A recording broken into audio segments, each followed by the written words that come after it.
नमस्कार मित्र of the kitchen को आपण मानक बहुत बहुत स्वागत। देखंतु मु आज बनैबी पाचिला कदली आउ अटार मालपुआ। मार्केट रे जेमती मालपुआ मिले सेमती ही टेस्टी बनी थिला मालपुआ। मु एठी पाचिला कदली रे चोपा बाहर करी नै जाइछि। चीनी क्षीर अटा और सुजी नैछि। सुजी रे मात्रा बहुत कम 2 चम्मच खंडे नैछि। प्रथमे कदली को भांगी भांगी की जार रे दे दोछि। कदली रो गोटे पेस्ट बनाया को पड़िबो। प्रथमे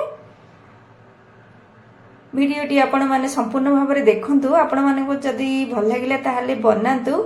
बहुत टेस्टी मालपुआ बनथिला ठीक जेमती मार्केट रे मिले सेमती ही लागिला। बहुत भल लागिला। देखंतु कदली पेस्टटा हेई गला परे सेतिरे अटा को दे दोछि। सुजी तापरे क्षीर दोछि। क्षीर अल्प अल्प देकी बाटिबे नाले आणाटा पतला हे गले भल मालपुआ बनी बनी। देखंतु म एठी बाहर कर नै गली गोटे पात्र को सबको बाहर करनवा। आपण माने वीडियोटी देखंतु। आपण माने को जति भल लागे ताहले लाइक शेयर और सब्सक्राइब कर दियंतु। देखो टिके मोटा थिला आणाटा बोली आ टिके क्षीर देके ताको भल भाव में घाटी नौचे। ठी अल्प टिके लुण देली। लुण टिके देबा द्वारा मिठार स्वादटा बहुत भल लगे। एटी अलैच गुंड करी रखिथिली देली। पान मधुरी को दे देली। एटी गोटे चम्मच चीनी देली। तापरे डंकी साहाय्य ताको भल भाव में घाटी की मिसई नौचे। परे ढाकुणी देकी ताको किछि समय पर्यंत रखी नबा। से समय भितरे चीनी सिरा प्रस्तुत करनेबा। प्रथमे एटी गैस लगेई देली। कढ़ाई बसैली। चीनी एटी गोटे बड़ कप रे कपटे दे देछि और पानी दे दिली गोटे कप। चीनी गोटे कप को पानी गोटे कप दे देली।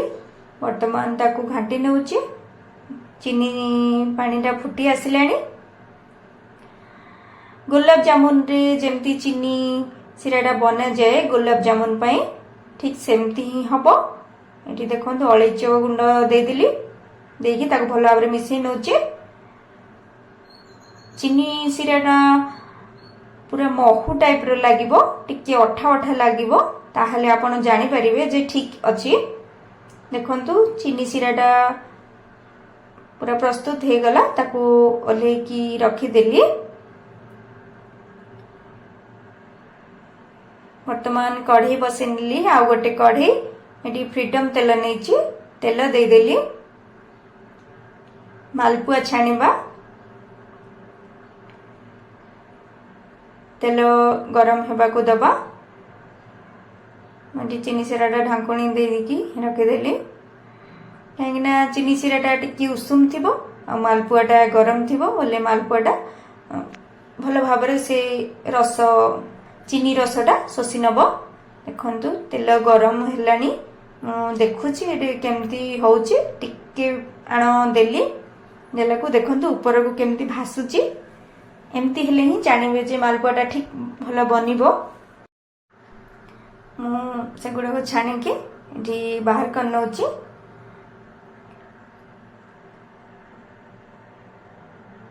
देखंतु प्रथमे गोटे डंकी साहाय्य रे से आण को कड़ाई रे दोची।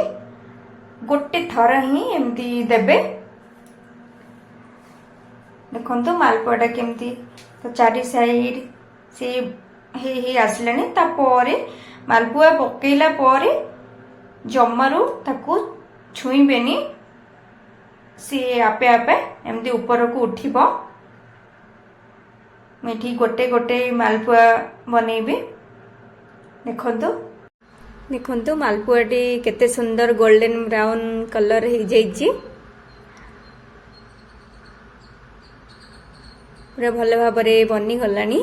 ताकू वर्तमान एबे चटू साहाय्य रे छाणी नौची। मालपुआ रे तो अधिक तेल रही जाए से पिठा पातिया साहाय्य रे ताकू चापिबा द्वारा तेल सबू बाहरी जाउची। बाहरी गला परे कौन करी चीनी सिरा रे मालपुआ को दे दउची। परे आ गोटे मालपुआ बनैया पे मुठी आण दे दिली। मालपुआ देबा परे जमारू छोईबेनी। मालपुआटा आपे आपे से ऊपर को उठिबो। देखंतु जो मालपुआटा आगरू पकेइथिली चीनी सिरा रे से केते सुंदर चीनी सिरा रे भिजी जाइए। गोटे पात्र को बाहर करनेली। देखंतु जो कढ़ई रे मालपुआटा पकेइथिली सेटा को एबे लेउटौची। केते नरम बनीची देखंतु। गोल्डन ब्राउन कलर हे गला परे ताको छाणी नेबी। देखंतु मोर हे जाइची। परे पिठा पातिया ताको देकी दबेकी तेल जहाँ बाकी सब बाहर जीवो तापरे चीनी सिरा रे देबी। एमती करी करी की गोटे गोटे मालपुआ छाणी नेबी। छाणी की चीनी सिरा रे पकेकी एपट सेपट करिकी गोटे पात्र को बाहर करने जीवी सबू मालपुआ को। आपण माने घरे बनै खांतु आउ कमेंट रे जणांतु मालपुआ आपण मानकु केमती लागिला। मु बनैथिली बहुत स्वादिया लागिला। देखंतु केते सॉफ्ट सॉफ्ट बनीची। बहुत नरम नरम मालपुआ देखिबाकू भी बहुत सुंदर देखा जाउची। पूरा मार्केट परी तो बनीथिला। बहुत स्वादिया मालपुआ। वीडियोटी आपण माने प्रथम रु शेष पर्यंत देखिथिबारु आपण मानकु बहुत बहुत धन्यवाद।